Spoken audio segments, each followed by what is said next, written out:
Alright, today we're going to do maintenance on the anchor windlass, and what we have here is and I may not get the manufacturer or the model name pronounced correctly. I've heard it pronounced Lofrans and Lofrans for the manufacturer.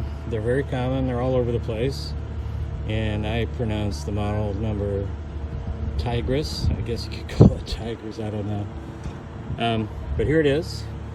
So to do maintenance on the chain wheel and the clutch, you have to pull off two snap rings, circlips if you want to call them that. Need some snap ring pliers and take those two guys off. Then next is the wing nut, or I call it a spinner.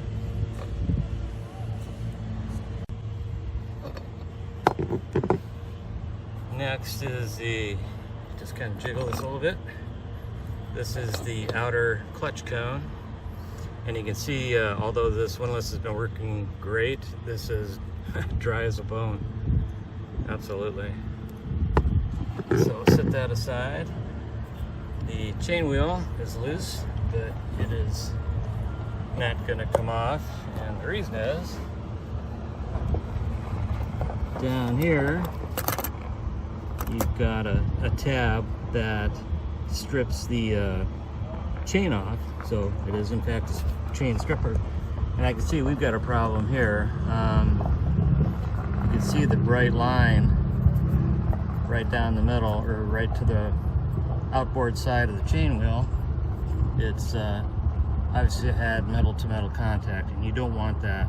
You want the stripper to be really close but not in contact. Plus it's supposed to be more over in the middle. That's kind of weird. So it may be bent. So we'll loosen these bolts. And by the way, these are 1/2 inch, as are the motor cover acorn nuts. These are also 1/2 inch. So after removing the forwardmost hex head bolt, we rotated the chain stripper out here so it'll be out of the way of the chain wheel, which should now come off quite nicely. There you go. And then here we've got the inner clutch cone, and it's nicely greased. So how about that? One was good, not the other. So in the outboard clutch cone, the one that was dry, luckily there's just a real light corrosion. It's nice and smooth, there's no spalling. And the mate on the chain wheel is also in surprisingly good shape, all things considering. And then on the side that did have lubricant, that looks beautiful, as does the inner clutch cone. Here we get a better look at the chain stripper. So I just took out this bolt, rotated the stripper down, and was able to get the chain wheel off just fine then. So we're going to clean things up with Scotch-Brite, wire brush, and then we're going to put on some white lithium grease. You don't need a lot, just enough for simple lubrication.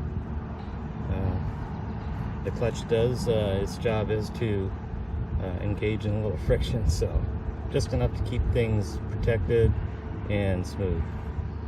So I put some white lithium grease on. I think one little trick to get to just the right amount of lube is to put on an initial coat and then pretty firmly with your finger just go around, and the excess tends to come off, and what's left is just about right, in my opinion. Let me know if you think otherwise. And when you're done lubing the inner clutch cone and clean the shaft off and relube that, just take a little bit of grease on your finger and just do a single swipe over the threads. That'll be just right for them.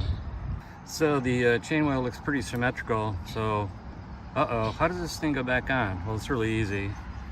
The outer part of the wheel is a little bit smaller diameter. The inner part of the wheel has these notches for the chain wheel brake, and that's all you need. Last but not least, before you start reassembly, grease the chain stripper, because as it mates against your housing, it's got to move back and forth. to adjust perfectly, so it's just up to the chain wheel but not physically touching it. So having it greased will prevent corrosion and make adjustments easier. So I've got the chain stripper bolts tight, and you can see, I don't know if you can see it on camera, just a little bit of daylight there, so that'll work great. So we snug it up and it's real smooth. So unless you've got a degree in snap ringery, you want to make sure you be real careful with these things, and as you spread it open, I'm not going to very much, cover it with your hand. I can't film it because I don't have a third hand, but just cover it with your hand as you put it on, so if it does pop off, you've got it contained. Alright, so to remove the motor cover, if you want to take a look in there to see what kind of condition everything's in, just our friendly 1/2-inch box end wrench. Take these 2 acorn nuts off.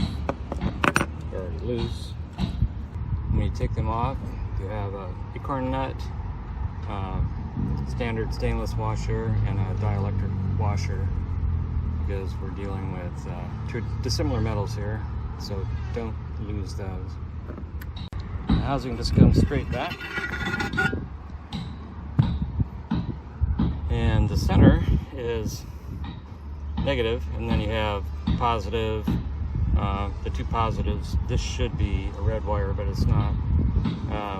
But I don't know which is which. One is up, one is down, but the center is your negative wire, and things are nice and clean.